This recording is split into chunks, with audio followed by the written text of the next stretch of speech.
Hello there and welcome to another episode of Temporary Australians. I'm Jonesy. I'm Hursty. We are coming to you from Harley Days. Everyone should have a Harley Day. Down in Wollongong, mate. Fantastic ride. Isn't it great? Haven't we had the best day Absolutely. thus far? And we haven't even gone in yet. That's how great Harley Days are. Coming up on the show today, I'm worried about the future of the Silverwater Motorcycle Show. Look, part of the problem is that with over-policing, a lot of bike events are closed down, and our crowd was down in 2016. Who knows what will happen in the future? So, but you will have some news about it? I hope so. You hope so. Okay, that's coming up in the show. Also, We find out what makes car drivers jealous. Over in Perth, we check out some of their great two wheels. Back in America, we check out the ride in God's country, that is, around Joseph in Oregon. And we have a special look at the locals' bronze bike.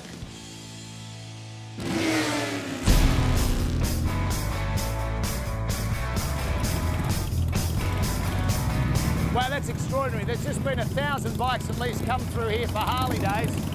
You know, you should always have a Harley Day. It's very relaxing. It's nice and quiet. I think we better go and join them.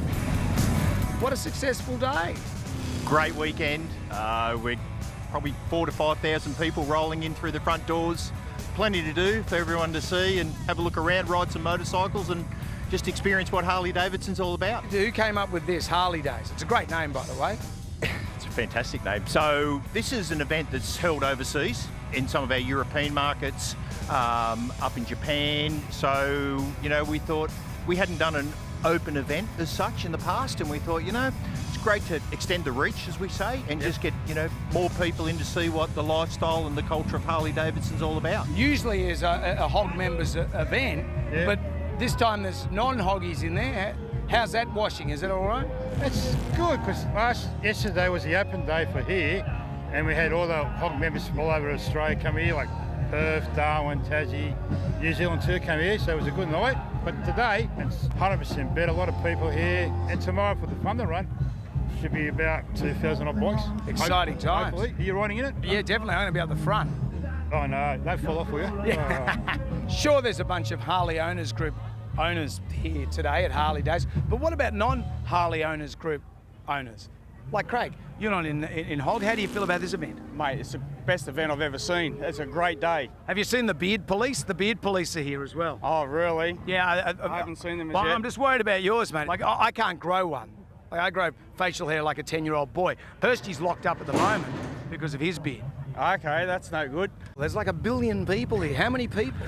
Yeah, well, we're expecting in excess of 5,000 people here today. Wow. Yeah, so it'll be a good crowd. As you see, they're starting to flock in and the sun's starting to come out, which is always a bonus in the motorcycle business. So. Exactly, because I didn't bring my wet weather gear. It's nice to see the sun out, the people out, lots of families, lots of kids, heaps of hog people.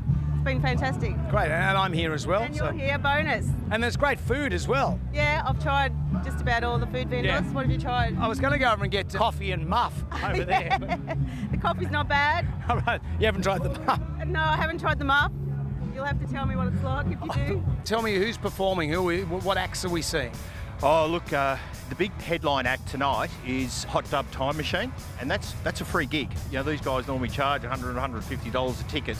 We got the Snowdroppers, we got Ivy playing, we got the Screaming Eagles, so we've got a number of bands performing during the day and into the evening. Should be great. That's why I can't find Hursty, because he is a bandit for the Hot Dub Time Machine. You'll see him, he'll be crowd surfing. I know Hursty, and there is a great custom bike display, and you're not officially judging. No, but Heavy Duty's sponsoring the custom bike show, and Neil Brumby and Doc Robertson judging. So it was up to me. If it was up to you, I love this salt bike. the fastest bagger in the world. Very stunning. I've really enjoyed the variety of bikes, to see a range of Harleys over decades. We were just talking to a bloke who's been riding his bike for 17 years, and yet we've been able to see that new Milwaukee 8. That's been really great. The Milwaukee 8, what a sensational motorbike. Yeah, look, we've got demo rides happening and some guided rides, and it's been very popular. So people are really, you know, keen to get on the new motor, the new motorcycle that we've just released, and people are happy with it. Feedback's been very positive. Yeah, it's a worry, because as soon as you get on it, you just want to own it. That's the problem. Oh, it's a lovely bike. Yeah, you got to ride it to experience it. The biggest issue we've got at the moment is getting enough stock to feed the demand, so it's a good problem to have in some sense. We'll get out the back and start knocking some more up, mate, because it's a good bike. Adam, thank you. No worries, Jonesy. Good to have you on board, mate. Thank you. Got to go and find Hursty. I don't know where he's gone. There he is with he had his shirt on. that him?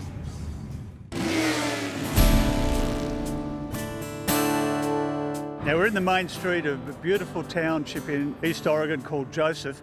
Mate, what's it like riding around here? A lot of great backcountry roads, a lot of, curvy, beautiful scenery roads. We've got lots of rides out to the Hells Canyon Scenic Byway, out over into Hells Canyon, down over to Hells Canyon Dam and the overlook areas.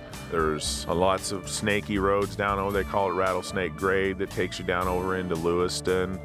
There's backcountry roads that take you out over into Boise, Idaho, and all of those areas too. Well, it sounds like you've got a perfect setup here for bikers. You get a lot of people coming from out of the area through here? Yeah, we do. We really have a lot of bikers. The last 3 to 5 years, it's really picked up a lot. Our roads are one of the top 10. They made the top 10 list on the visitors area in their magazines and stuff. So yeah, a lot of people are starting to come here. We have a beautiful area. We have a lake just a mile out of town, and it's just a place where people come here for the beautiness. Wallowa Lake is pretty famous. It's 6 miles long, 1 mile wide. It was formed by a glacier. And it's interesting at one end, as you're coming to the lake from Joseph, there's the burial site for Chief Joseph. And what's his significance in the area? Chief Joseph was one of the highly respected chiefs there was, because he wasn't into war. He was a way religious man, I think, and just loved people, like we all should, I guess. Well, it has a movie history too, with Walter Brennan, a famous cowboy star of the 30s, 40s and 50s. Yeah, he lived here for several years. He actually owned the motel across the street for a while, and his son is still around here. It looks very picturesque with the mountains right behind the town. It must be a wonderful place to live. I've been coming here since I was 6 years old. I've lived here for 16 years now, but I have horses and mules and stuff, and it takes a half hour to get to a trailhead to ride to beautiful places, and there's just lots of backcountry and places to go, and we call it God's country.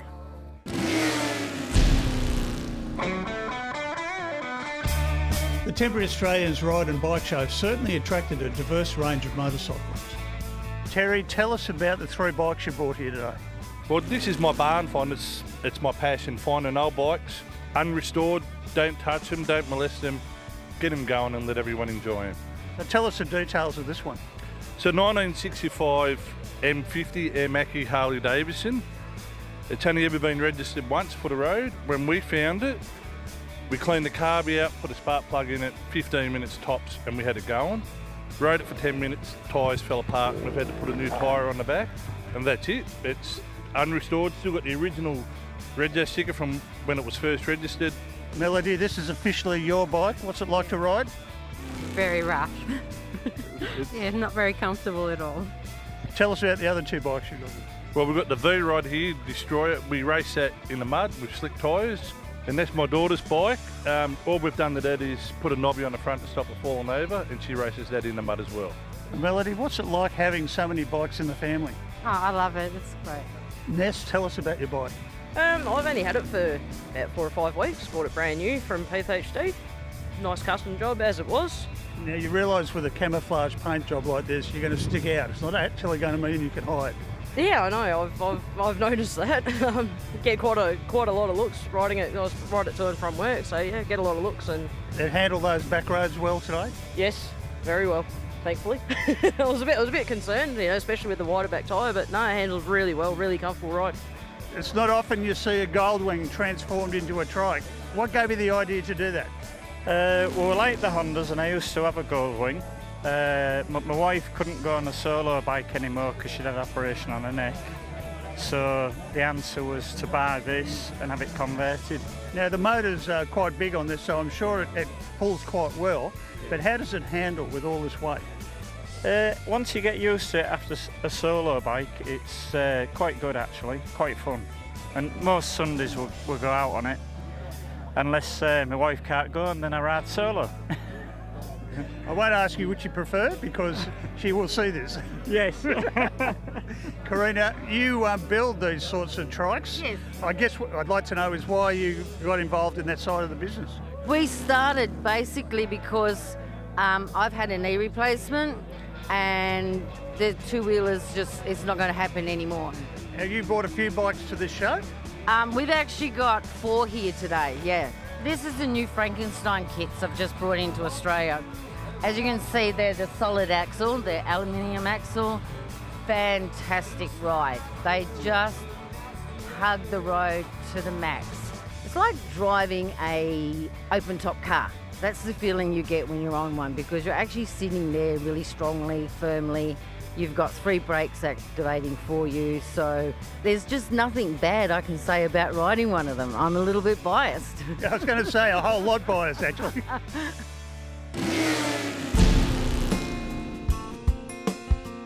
In 2015, the Victorian State Government introduced legalised lane filtering. Has that been a good move, in your opinion?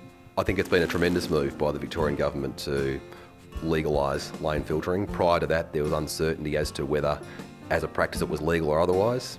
What do you think the advantage is of having bikes lane filtering CBDs? Twofold. One, we don't have riders sitting at the end of a line of traffic as a sitting duck if the driver behind them is not paying attention, as happens all too often, and collides with them from the rear. Secondly, there's the benefit for all road users that to have motorcycles filtering through the traffic to the front of the traffic and then moving away, it's a big contributor to easing traffic congestion as well. So the benefits are twofold. Makes motorcyclists safe. You know, you don't want to be stuck between 2 cars in gridlock traffic. You've got people on mobile phones, you've got people eating, putting on makeup, 100 other things they're doing in their car, but they're not looking at the road. So their cars are slightly moving forward, people take their foot off the accelerator. If you're a motorcyclist or a scooter rider between those 2 cars, you know, you're going to get slammed. Lane filtering is now legal in Victoria. How good is it? Well, it's always been good. Now that it's legitimised, we've got a system where once it's publicised a bit more, I think it will really improve driver-rider relations. I feel really personally involved with the lane filtering achievement, having worked very closely with Vic Roads in helping implement it. And every time I filter between some cars, I kind of, just smile. And personally, because it's making riding safer, I feel that it's a fantastic result. Lane filtering is a good news story around the country, but it's also a good news story in Victoria. It's one of the major commitments we made during the last election, and it was one of the first policies we implemented. What sort of public reaction have you got to it? Oh, look, you got some people, suggesting there was going to be nightmares and problems and all that. Well, look, really, I haven't seen any great problems to date. So I think it's going pretty well. I think 95% of bike riders are doing the right thing. Despite the introduction of lane filtering, I think it's generally poorly understood. With a good information campaign around it, we'd avoid this pushback we see from drivers who seem to be frustrated and disappointed that riders are able to filter through the traffic and get to a position ahead of them because they don't understand that there are benefits in it for everybody. I think the word's jealous. That's the one you're searching for, isn't it? I think that's the one I was searching for. I think that covers it. Yeah, absolutely. Why can't I be the one getting to the front of the traffic? But there are good reasons why motorcyclists ought to be able to do it. It sounds like there's an argument here for a driver awareness campaign too. Definitely. The number of people I see texting in their cars is astounding. And while they're doing that, they're distracted. That would be the thing to have the police on motorcycles filtering through traffic and watching people texting and fine them. For more information on this topic or any other rider-related issue, go to Maurice Blackburn Stop Smithy Facebook page.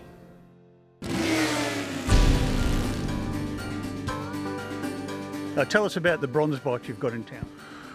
The bronze bike is a life-size replica of a 45 to 47 flathead Harley Davidson that was a dream of the artist.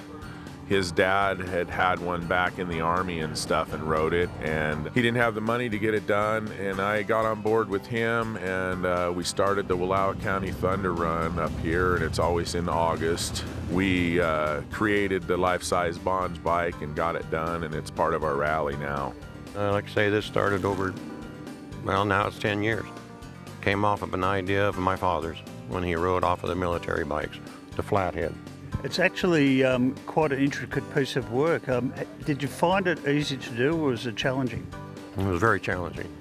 Basically, I had oddball parts, nothing that was really put together to make one complete bike. So did you make the parts yourself out of bronze, or is that how it worked? Out of clay and wax, a little bit of everything underneath, just to accommodate in size and what have you. Fill it up full of clay, and then we did a rubber mold on the parts. And then you're able to pour wax into it and run it through the process of, through the foundry and create each piece in the metal. You send it through, it comes back out, weld it all back and put it all back together. Again. But enjoyable.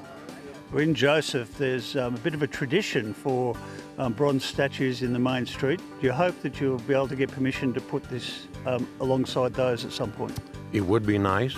For my input of over 35 years within this industry.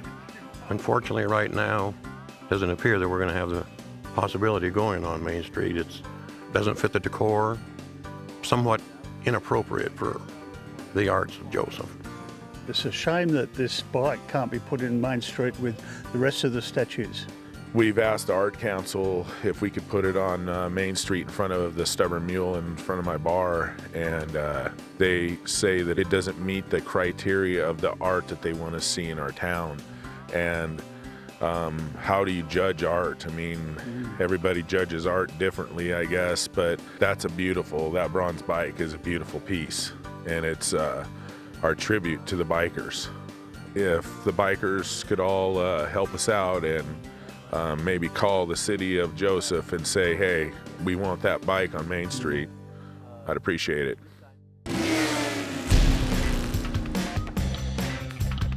Club motorcycle shows are disappearing thick and fast in New South Wales. Continued police harassment of motorcycle clubs has affected the motorcycle industry as well, with businesses closing. The question will be is if two of the last remaining club shows, the Bankstown show and the Silverwater Street and Custom show, will survive. Do you think it's important shows like this and the Bankstown show survive into the future? Yeah, absolutely. For motorcycling in general, this is a great show. It's been going 22 years now, I believe. Motorcycling really, it's for us. It's about grassroots. These types of events. It's a lifestyle for a lot of people too. It's a great culture. As you can see, you look around here today. There's a lot of families here. Obviously a lot of riders. Great array of motorcycles. And we need to keep these sort of events going well into the future to attract more, younger riders into the fold as well. And we're about growing the sport of motorcycling at the end of the day too. How important do you think it is to have events like this survive? Oh, it's extremely important. I mean, it basically brings people together. It lets everybody know what we're about. We always help out with charities with these sort of things, and also just brings people together and shows that we're not actually bad people. Do you find it helpful coming to shows like Silverwater? Absolutely. We get to chat with the riders. It's a good family day out. People here with their kids. It's good for the community. People get to show off their bikes, but we get to interact with the motorcycling community and hear some of the stories coming through about bad behaviour within government departments and whatnot. It gives us ammunition, but the day itself, it's a top day. It's awesome. Wouldn't miss it for quids. These shows are a fantastic chance to get together, catch up with people that you only see from one show to another in a lot of instances, and very important part of our culture.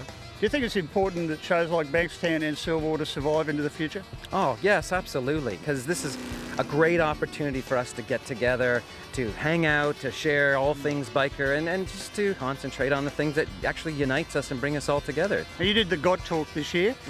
Why do you think it's important that Christians from time to time do raise that subject?